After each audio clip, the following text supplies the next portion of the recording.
Yo soy de Jesús. En esta serie el Dr. Sproul ha examinado los singulares yo soy de Jesús registrados en el Evangelio de Juan. La gente sigue preguntándose si Jesús afirmó alguna vez ser Dios. Bueno, no hace falta buscar mucho para descubrir que Él sí lo afirmó. Y la enseñanza de hoy despeja cualquier duda. Todas las profecías del Antiguo Testamento sobre el Mesías se hicieron realidad en Jesús. Pasemos de nuevo al aula de clases a escuchar al Dr. R.C. Sproul mientras examina el yo soy más controvertido de Jesús. Antes que Abraham naciera, yo soy. Hemos llegado a la última sesión en nuestra serie de estudios de los yo soy de Jesús. De hecho, este representa el octavo de los yo soy y eso puede causar cierta confusión en sus mentes si leen los comentarios y escuchan otras presentaciones de los yo soy de Jesús, porque normalmente en la iglesia cuando hablamos de los yo soy de Jesús se enumeran como solamente 7 pronunciamientos, los 7 que ya hemos contado e incluido. Pero hoy veremos el octavo que muchos comentaristas agregan a la lista, a pesar de que la manera en que Jesús hace este pronunciamiento difiere estructuralmente de los otros yo soy. Todos los demás yo soy empiezan con las palabras ego y mí. Yo soy la vid, yo soy el buen pastor, yo soy la puerta y así sucesivamente. Pero en este caso, en el octavo de la serie, el pronunciamiento termina con esas palabras. Tiene que ver con la declaración de Jesús a los fariseos en la que dijo, antes de que Abraham naciera, yo soy. Creo que esto debería incluirse en la lista de los yo soy y de hecho personalmente creo que este es el más dramático de todos ellos. Para comprender la fuerza de esta declaración que Jesús hace, pondremos nuestra atención en el Evangelio de Juan, capítulo 8, y esta declaración aparece en el versículo 58, donde Jesús les dijo, es decir, a los fariseos, a los judíos, en verdad les digo que antes que Abraham naciera, yo soy. Pero para entender el sentido de este pronunciamiento, tenemos que empezar mucho antes en el capítulo. Pongamos nuestra atención ahora en el versículo 31 para ver qué precipitó y provocó esta discusión sobre la relación de Cristo con Abraham. En el versículo 31, Jesús hace este comentario. Jesús decía a los judíos que habían creído en él, si ustedes permanecen en mi palabra, verdaderamente son mis discípulos y conocerán la verdad, y la verdad los hará libres. Esta es una de las declaraciones más importantes que Jesús haya pronunciado. No es que haya pronunciado declaraciones sin importancia, pero esta, si continúan en mi palabra, entonces son mis discípulos. Un verdadero discípulo no es aquel que solo de una manera casual, de vez en cuando, presta atención a las palabras de Cristo, pero un verdadero discípulo de Cristo permanece, se queda, mantiene su postura de aprendizaje a los pies de Jesús. Entonces Jesús dice, sí, esa es la condición importante y necesaria. Si continúan en mi palabra, entonces son mis discípulos y entonces conocerán la verdad. Y la verdad los hará libres. Él está hablando de la liberación que Dios trae a la persona humana cuando ingiere, por así decirlo, la verdad que Él revela. Esa promesa se les da a aquellos, se nos dice aquí en el texto, que creen en Jesús. Jesús dijo, continúen en esto y conocerán la verdad y esa verdad será liberadora, los hará libres. Ahora, para aquellos que no creían en Jesús, estas palabras eran incendiarias, se enfurecieron. Esta es la razón, escuchen. Ellos le contestaron, somos descendientes de Abraham y nunca hemos sido esclavos de nadie. ¿Cómo dices tú, serán libres? Estás actuando como si fuéramos una especie de esclavos aquí. Y nos estás diciendo que ofreces liberación. Bueno, para ser liberado primero tienes que estar esclavizado o en prisión. Y no estamos en esclavitud de nadie. ¿Por qué? Somos los hijos de Abraham. Somos el pueblo de Dios. Así es como toda la mención de Abraham entra en esta discusión en primer lugar. Apelan a Abraham y a su relación con Abraham para negar que tienen alguna necesidad de liberación.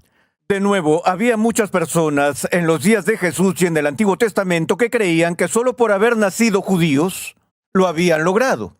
Estaban incluidos en el reino de Dios. Es por eso que Pablo tuvo que elaborar el punto de que el que es judío interiormente. Tiene la circuncisión del corazón. No todos los que tenían su linaje biológico de Abraham recibieron las promesas que Dios le dio a Abraham, porque por Isaac vendría su simiente. Y tenemos el mismo problema en la iglesia de hoy. Te dicen, ¿eres cristiano? Yo digo, por supuesto que soy cristiano. Nací cristiano. Nací en una familia cristiana. Fui a la iglesia, ya saben. No, nadie ha nacido cristiano. Nadie está automáticamente en el reino de Dios porque sus padres son cristianos o porque son miembros de la iglesia o algo así. Tienes que estar en Cristo para ser cristiano. Ese mismo error fue cometido por los oponentes de Jesús cuando dijeron que eran descendientes de Abraham. ¿Y cómo puedes decir que serán liberados? Jesús le respondió, en verdad les digo, o con toda certeza, que todo el que comete pecado es esclavo del pecado. Y el esclavo no queda en la casa para siempre. El Hijo sí permanece para siempre. Así que si el Hijo los hace libres, ustedes serán realmente libres. Ahora Jesús hace otra referencia a la esclavitud. Ayer fui entrevistado para una serie de programas que se estaban presentando sobre teología reformada. La persona que dirigía este programa me preguntó cuál era la diferencia básica entre la teología agustiniana reformada y el semipelagianismo histórico. Le dije, creo que todo se reduce a una comprensión diferente de la libertad y también del libre albedrío. Creo que el problema principal que la gente tiene con la soberanía divina, con la elección divina, inmediatamente dicen, creemos que el hombre tiene el libre albedrío. No conozco a ningún agustiniano en toda la historia de la iglesia que no haya dicho con firmeza que tenemos libre albedrío. Somos criaturas volitivas. Dios nos ha dado mentes y corazones y Él nos ha dado voluntades. Ejercemos esa voluntad todo el tiempo.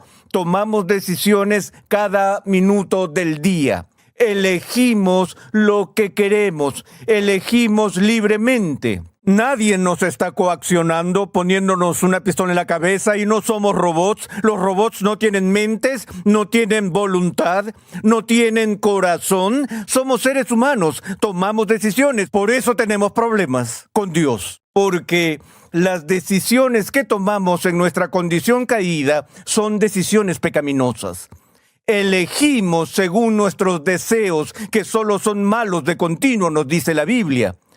Y que estamos, por así decirlo, muertos en pecados y delitos, aunque biológicamente estamos muy vivos. Estamos caminando según el curso de este mundo, según el príncipe del poder del aire, satisfaciendo los deseos de la carne, es lo que nos dice la Biblia. Así que la Biblia deja muy claro que estamos activamente involucrados en tomar decisiones de las cuales somos responsables y que nos exponen al juicio de Dios. Sin embargo, al mismo tiempo, la Biblia nos enseña que estamos esclavizados. Estamos libres de coerción, pero no tenemos lo que Agustín llamó libertad real. No estamos libres de nosotros mismos, no estamos libres de nuestras propias inclinaciones pecaminosas y nuestros apetitos pecaminosos y nuestros deseos pecaminosos. Somos esclavos de nuestros impulsos pecaminosos. Eso es lo que la Biblia nos enseña una y otra vez. La doctrina humanista del libre albedrío, la postura pagana del libre albedrío, dice que el hombre es libre no solo de la coerción, sino que el hombre es libre en el sentido de que su voluntad es indiferente. No tienes predisposición o inclinación, propensión o tendencia hacia el pecado. porque los paganos y los humanistas niegan el carácter radical de la caída. Pero la Biblia nos enseña que somos criaturas caídas que todavía eligen y toman decisiones, pero las tomamos en el contexto de nuestra prisión de pecado. La única manera en que podemos salir de esa prisión es si Dios nos libera. Esto es lo que los líderes judíos no querían escuchar. No nos hables de ser esclavos. No somos esclavos de nadie. Jesús dijo, ustedes pecan y todo el que peca es esclavo. No eres un esclavo necesariamente de los romanos, no eres un esclavo necesariamente de los babilonios, pero eres un esclavo del pecado. El pecado reina en ti. El pecado gobierna en tu cuerpo mortal. Ahí está tu esclavitud. El esclavo no queda en la casa para siempre. El Hijo sí permanece para siempre. Así que si el Hijo los hace libres, ustedes serán realmente libres. Sé que ustedes son descendientes de Abraham. Y sin embargo me quieren matar, dijo Jesús, porque mi palabra no tiene aceptación en ustedes. Yo hablo de lo que he visto con mi Padre. Ustedes entonces hacen también lo que oyeron de su Padre. En este contraste, Jesús está diciendo, yo sigo a mi Padre, yo escucho a mi Padre, he visto a mi Padre y hago la voluntad de mi Padre. Tú sigues a tu Padre, tú haces la voluntad de tu Padre. Ellos le contestaron, Abraham es nuestro padre.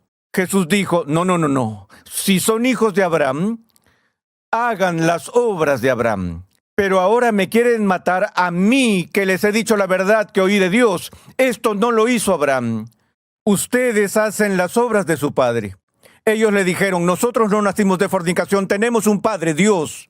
¿Ven lo que están haciendo? Primero están reclamando a Abraham como su padre y ahora están reclamando a Dios como su padre. Jesús les dijo, si Dios fuera su padre me amarían porque yo salí de Dios y vine de Él, pues no he venido por mi propia iniciativa, sino que Él me envió. ¿Por qué no entienden lo que digo? Porque no pueden oír mi palabra. Ustedes son de su padre el diablo.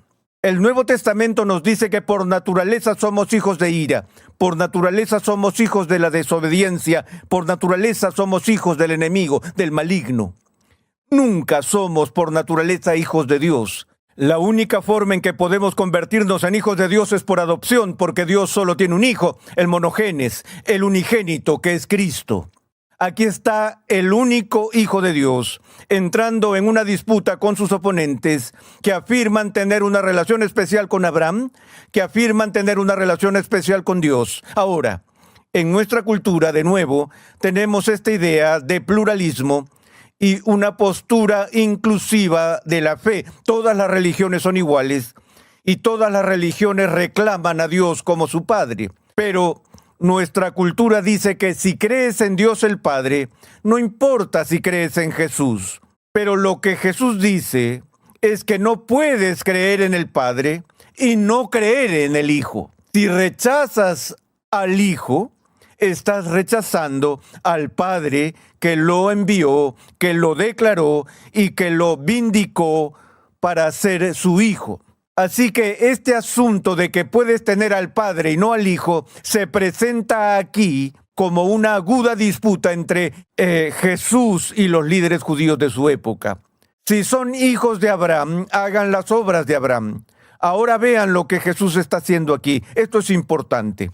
Hay un motivo a lo largo de las Escrituras que dice que la filiación se mide no solo por la biología, sino que según la enseñanza de Jesús sobre la filiación se mide por la obediencia. Ustedes son los hijos de aquellos a quienes obedecen. Si obedeces a Satanás, entonces eres hijo de Satanás, porque la obediencia aquí se mide por la filiación. Entonces Jesús les dice en el versículo 42, si Dios fuera su Padre, ahora ellos afirman tener a Dios como su Padre, si Dios fuera su Padre me amarían, porque yo salí y vine de Él, pues no he venido por mi propia iniciativa, sino que Él me envió. ¿Por qué no entienden lo que digo? ¿No entienden que si realmente estuvieran siguiendo al Padre, me escucharían? No buscarían matarme, porque no pueden oír mi palabra. Recuerden lo que Jesús dice más tarde, todo el que es de la verdad, escucha mi voz. Antes de que alguien escuche a Cristo, Dios tiene que capacitarlos para que lo escuchen. Saben, cada vez que leo las Escrituras en la iglesia, el domingo por la mañana, cuando termino de leer las Escrituras, digo, el que tiene oídos para oír, que oiga. Porque sé que no todos tienen oídos para oír. Que parte del juicio que Dios da al pecado y a las personas pecadoras es tapar sus oídos y poner escamas sobre sus ojos, para que oyendo no oigan y viendo que no puedan ver. Solo cuando Dios, en su gracia, se inclina para eliminar esos obstáculos para escuchar y quitarnos las escamas de los ojos y dejarnos ver, entonces vemos, luego escuchamos. Jesús dijo, sé por qué no me escuchan, no pueden, porque ustedes son de su padre, el diablo, y quieren hacer los deseos de su padre. Jesús está hablando de sus voluntades libres. Hoy la gente dice que a menos que tu voluntad sea completamente indiferente, sin inclinación hacia la izquierda o derecha, sin sesgo o inclinación hacia el bien o el mal, a menos que sea completamente indiferente, no eres realmente libre. Bueno, si ese es el caso, entonces tenemos que decir como cristianos que nadie es libre, porque por naturaleza nuestras voluntades no son indiferentes. Nuestras voluntades están motivadas apasionadamente por el deseo de hacer la voluntad del maligno. Jesús dice esto. Quieren hacer los deseos de su padre. De nuevo, no es como si el diablo entrara y obligara a la gente a obedecerle. No podremos decir en el día final, oh, el diablo me obligó a hacerlo.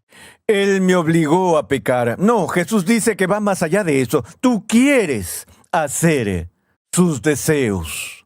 Eres un cómplice voluntario de las estratagemas de Satanás. Él, es decir, Satanás, fue un asesino desde el principio y no se ha mantenido en la verdad porque no hay verdad en él. Cuando habla mentira, habla de su propia naturaleza porque es mentiroso y el padre de la mentira. Pero porque yo digo la verdad, no me creen. Pero vean ahora el desafío que les plantea. ¿Quién de ustedes me prueba que tengo pecado? ¡Wow! Les está diciendo, ustedes pecan y son esclavos del pecado. Voluntariamente hacen los deseos de Satanás. Ahora, díganme, ¿quién de ustedes me prueba que tengo pecado? ¿Me han visto pecar? Nunca diría eso. Nunca desafiaría a nadie a señalar el pecado en mi vida, pero Jesús lo hace. Y si digo verdad, ¿por qué ustedes no me creen? El que es de Dios escucha las palabras de Dios. Por eso ustedes no escuchan, porque no son de Dios. Él no dice que no oyen porque son sordos. Él no dice que no escuchan porque son tontos. Él dice que no oyen porque no son de Dios. A estas alturas, los judíos se están explotando de rabia. Los judíos le contestaron, ¿no decimos con razón que tú eres samaritano y que tienes un demonio? Jesús respondió, yo no tengo ningún demonio, sino que honro a mi Padre. Y ustedes me deshonran a mí. Pero yo no busco mi gloria. Hay uno que la busca y juzga. En verdad les digo que si alguien guarda mi palabra, no verá jamás la muerte. Los judíos le dijeron, ahora sí sabemos que tienes un demonio. Abraham murió y también los profetas. Y tú dices, si alguien guarda mi palabra, ¿no probará jamás la muerte? ¿Eres tú acaso mayor que nuestro padre Abraham? Nos lleva esto de vuelta al capítulo 4 del Evangelio de Juan, donde Jesús discute con la mujer samaritana en el pozo. Y ella dice, ¿eres tú mayor que Jacob, que nos dio el pozo en primer lugar? Ahora están diciendo, ¿eres más grande que los profetas? ¿Eres más grande que Abraham? Porque ellos han muerto. Tú dices, si alguno cumple mi palabra y continúa diciendo, ahora sí sabemos que tienes un demonio. Abraham murió y también los profetas. Y tú dices, si alguien guarda mi palabra, ¿no probará jamás la muerte? ¿Eres tú acaso mayor que nuestro padre Abraham que murió? Los profetas también murieron. ¿Quién crees que eres? Jesús respondió, si yo mismo me glorifico, si simplemente me estoy haciendo pasar por alguien, mi gloria no es nada. Es mi Padre el que me glorifica, de quien ustedes dicen, Él es nuestro Dios. Ustedes no lo han conocido, pero yo lo conozco. Y si digo que no lo conozco, seré un mentiroso como ustedes, pero sí lo conozco y guardo su palabra. Abraham, el padre de ustedes, al que ustedes apelan, se regocijó, esperando ver mi día, y lo vio, y se alegró. Le dijeron, ¿aún no tienes 50 años y has visto a Abraham?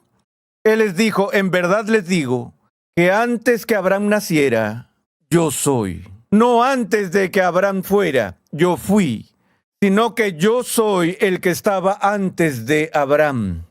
¿Ven? Cuando el Padre le dio la promesa a Abraham de que miles de años, 2000 años después de él, de su simiente saldría el que redimiría al mundo, vendría el Mesías, vendría el encarnado. No sabemos el grado de entendimiento que tuvo Abraham del contenido de eso, pero Abraham creyó la promesa de Dios y fue justificado. Por tanto, Jesús está diciendo que cuando Dios le habló a Abraham, a quienes ustedes afirman tener como padre, Dios le estaba hablando a Abraham sobre mí. Abraham se regocijó. No pueden ser hijos de Abraham y oponerse a mí, porque Abraham se regocijó al ver mi día. Él no está diciendo que Abraham se quedó el tiempo suficiente para presenciarlo. Ni siquiera está diciendo que Abraham lo está viendo desde el cielo, que se llama el seno de Abraham. Pero está diciendo que en la revelación inicial que Dios le dio a Abraham, Abraham pudo ver la promesa de lejos y se deleitó.